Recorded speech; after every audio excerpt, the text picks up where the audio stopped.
bago po natin umpisahan, tayo po ay manalangin. Ama, maraming salamat po sa gabing ito at kami po, Panginoon, ay a-attend po, Panginoon, ng prayer meeting at muli kayo po ay maitaas sa gabing ito at patawarin niyo po ako sa aking mga kasalanan. Naway magamit niyo po ako na instrumento, Panginoon, upang maibahagi, Panginoon, ang inyong salita. At ito po ang aking sakot dalangin sa tanging pangalan ni Jesus. Amen. Po. Good evening po muli. At this time po, ngayon po ay umpisa ng ating ECQ. It will start po effective ngayong August 6 hanggang August 20 po. At ito po ay nagdudulot ng stress sa bawat isa sa atin, lalo na po yung mga nagtatrabaho po na kailangan pong huminto at for 2 weeks, at mga negosyo po na kailangan po munang pansamantalang magsara at dahil hindi po ito essential during ECQ. At dalangin ko po na ang bawat isa po ay makatuklas o makadiscover po ng opportunity na tayo po ay makapag-generate pa rin po ng income kahit po ECQ na po.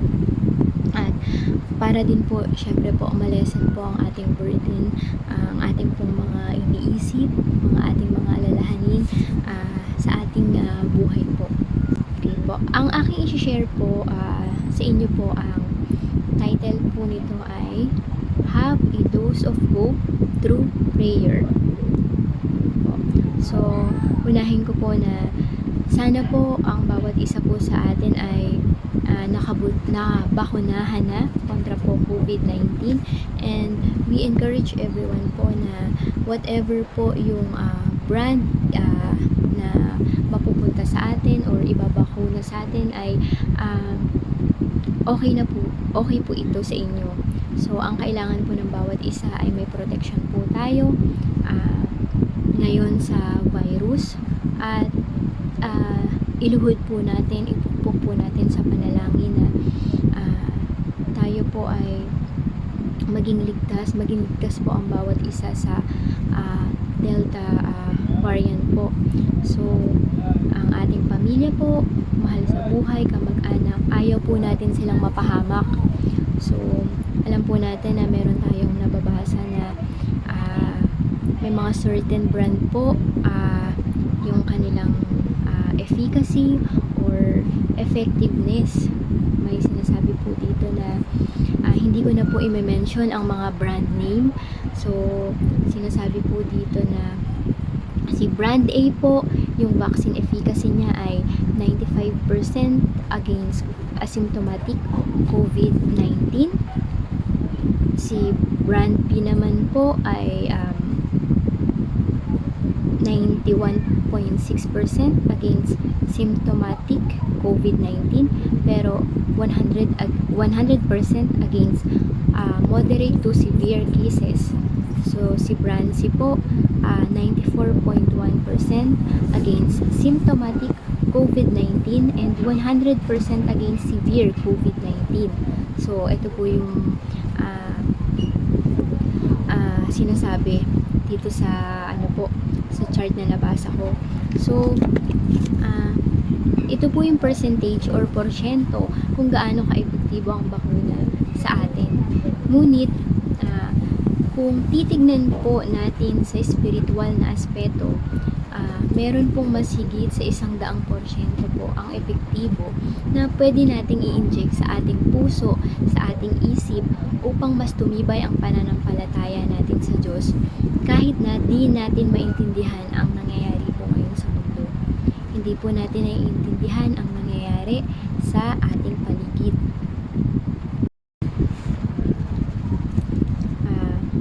Salita po ng Panginoon ang magbibigay sa atin ng kalakasan at katatagan at para po makayanan natin or ma-endure natin ang mga pagsubok na ating nararanasan.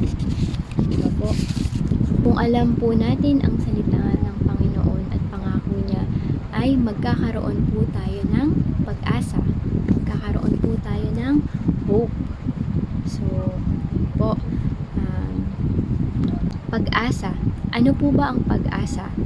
Kung babasahin natin sa Bible kung ano po ang pag-asa, ito po ay pagtitiwala na mangyayari ang ating inaasahan. Maaaring mga hulugan ng pananalig o paghihintay. Ngayon po ay masasabi ko na isa sa kailangan natin ngayong panahon po na to, ang kailangan po natin ay pag-asa. Kasi po ngayon po ang bawat isa sa atin ay humaharap sa trying times, difficult times, challenging times, dahil po ang buong mundo po ay nakakaranas ng pandemya po.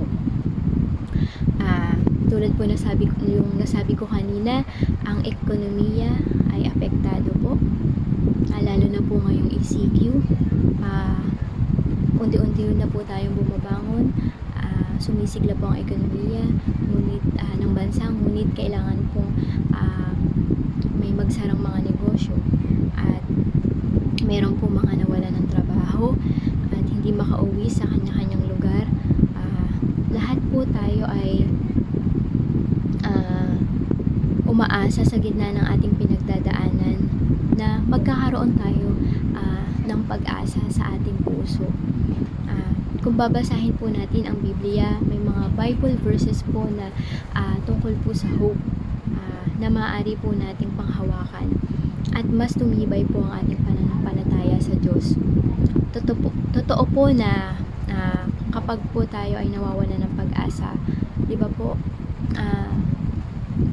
we turn into prayer and talking to God. Kasi isa po ito sa paraan para mas gumaan po yung pakiramdam natin. Di ba po? Minsan tatahimik po tayo, minsan magkukulong po tayo sa kwarto, kasi magdadasal tayo. Pagkatapos po nun, di ba po ang resulta? Gumagaan po yung pakiramdam natin. Kung ang isang tao ay nawawala na ng pag-asa, ang tendency ay kuhanin ng kaaway ang kanyang kaligayahan at tignan ang takbo ng mundo. Maaaring tayong panghinaan ng loob, maging malungkutin, pakiramdam natin na wala nang nakikinig sa atin. Yan po ang gustong iparamdam sa atin ng kaaway. Ngunit ang Panginoon ay mabuti. Lagi niyang ipapaalala sa iyo na mahal ka niya. Di ba po, bakit po tayo narito ngayon? Bakit po uma-attend po tayo ng prayer meeting? Bakit po uma-attend po tayo ng Sunday service? Kasi po may dinudulog po tayo sa Panginoon na hindi natin makontrol. Kaya nilalagak po natin ang pamamahala sa kanyang kamay at umaasa na aayusin niya ito. Nais ng Panginoon na pagtiwalaan mo siya, kasi totoo po na kapag ang isang sitwasyon ay, di ba po, alam mo na yung mangyayari, alam mo na yung paraan kung paano mo ito makukuha, alam mo na yung paraan kung paano mo ito malulutas, baka hindi na natin siya kailanganin. Nais ng Panginoon na umunlad ang ating pananampalataya sa Kanya kasabay ng pag-angat mo sa buhay. At totoo po na kailangan natin siya. Apart from Him, we can do nothing. Sabi po sa Hebreo 11 verse 1 to 2, ang pananampalataya ay pagtitiwala na mangyayari ang ating mga inaasahan at katiyakan tungkol sa mga bagay na hindi natin nakikita. Kinalulugdan ng Diyos ang mga tao noong una dahil sa kanilang pananampalataya. At nais ng Panginoon na nakadepende tayo sa Kanya. Sinabi din po sa Roma 8 verse 24 hanggang 25 na naligtas tayo dahil sa pag-asang ito. Ngunit hindi iyon matatawag na pag-asa kung nakikita na natin ang ating inaasahan, sapagkat sinong tao ang aasa pa kung nakikita na niya? Ngunit kung umaasa tayo sa hindi natin nakikita, hinihintay natin iyon ng buong tiyaga. Maging matyaga ang bawat isa. Kahit po magpagod po tayo ng ilang taon para sa mga bagay na gusto nating lutasin sa sarili nating kaparaanan, wala pong mangyayari. Ngunit kung ito po ay sinubo mo at binigay mo sa Lord, at gagawa po ang Panginoon ng himala sa buhay mo. Sabi po sa aking nabasa rin na prayer is the practice of talking to God about what we concerned about. The Bible is the source of our encouragement, most especially in the promise of God has planned to give us hope and future. Diba po, mahirap po ang maging hopeful ngayon. Pero may mga paraan po na tayo ay marami tayong pwedeng gawin upang magkaroon po ng pag-asa. So, ito po, madalas na rin po talaga nating marinig na kailangan po talaga nating isubmit yung sarili natin sa Panginoon. Isuko natin ang sarili natin sa Panginoon. Sabihin natin, huwag tayong mahiya kasi siya lamang po yung nakakaintindi sa atin. Isuko natin yung mga bagay na hindi na natin magawa ng paraan at hayaan mo na ang Diyos ang lumutas nito. Read and meditate on God's Word. Diba po? Ito lamang pong Biblia ang ating magiging guide para po malagpasan po natin ang mga pagsubok sa buhay natin, kasi lagi nating baon ang kanyang salita. Meron po akong nabasa na kung tuloy-tuloy po ang iyong devotion, magiging magaan o malalagpasan mo ang depression. Totoo po ito. Kasi binabala, merong kang baon, merong kang bala na salita. Pag pinapaalala or pinapa-remind sa'yo ng kaaway na wala na bang pag-asa sa mundo, dahil nagbasa ka ng salita ng Panginoon, maaari mo itong maging pananggalang para mas tumibay ka. At pangatlo, we really need to pray and pray. Kahit po minsan nakakapagod po, kahit po minsan parang feeling mo paulit-ulit, pero hindi po dapat ganun. We need to spend time, mag-alat po tayo ng time para po tayo po ay manalangin. Lahat po tayo ay magbabad sa panalangin at salita ng Panginoon. Na sa lahat ng ginagawa at desisyon natin sa buhay, alam nyo po, you see that God is putting all things or events sa buhay mo into their proper places. At yun ang umpisa ng masayang pakikipagrelasyon natin sa Panginoon. At sa tuwing may mararanasan kang pagsubok, isa lamang ang tatawagin mo, at ito ang Panginoon. Dahil siya lamang ang nagbibigay ng pag-asa at tumutupad ng pangako, at walang imposible sa Kanya. Kaya we really need to get a daily dose of hope from Him, a daily dose of hope from His Word, a daily dose of hope from His strength. We really need this every day. If na-inject po natin sa ating puso't isipan ang word ng Panginoon, ipapaalala ng kaaway na wala po tayong magagawa. Lagi tayong may baon na salita ng Panginoon na lulusaw sa kaaway natin.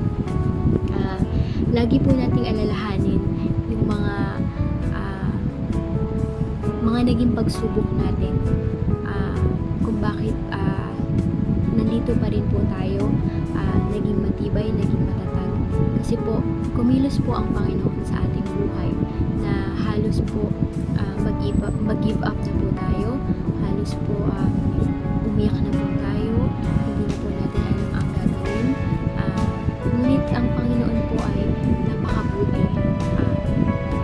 Totoo po na napakasarap kasama ng Panginoon sa gitna ng pagsubok, dahil alam natin na siya ay kumilos siya po ay gumawa ng himala at nais niya talaga po na lumevel up ang ating faith sa Kanya, na umunlad tayo sa ating pananampalataya.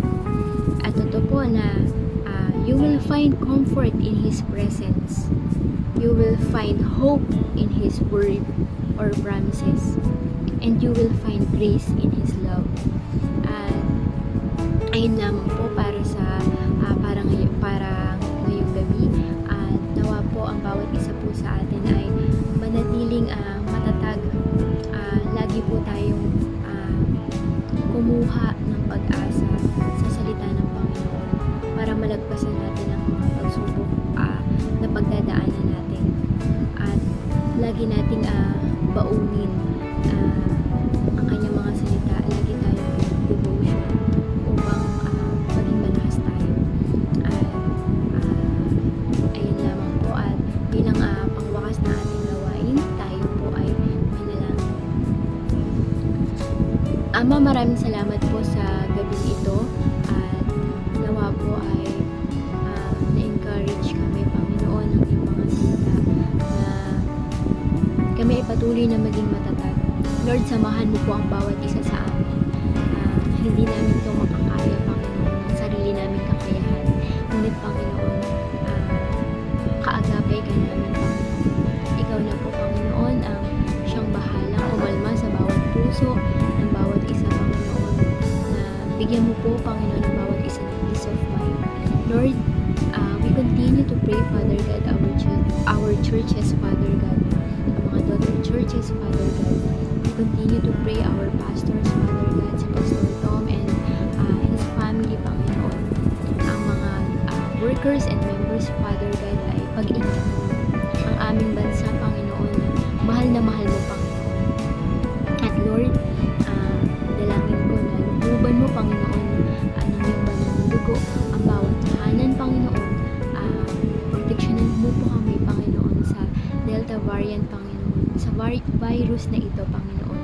At Lord, pagaanin mo, Panginoon, ang aming mga isipan, Panginoon. Sinusuko po namin, Panginoon, sa inyo ang mga daladala ng aming puso't isipan. Panginoon, inilalagak namin sa inyong kamay, Panginoon, na kayo na po, Panginoon, ang siyang magbantay sa amin. Father God, patatagin mo kami, palakasin mo kami, Panginoon.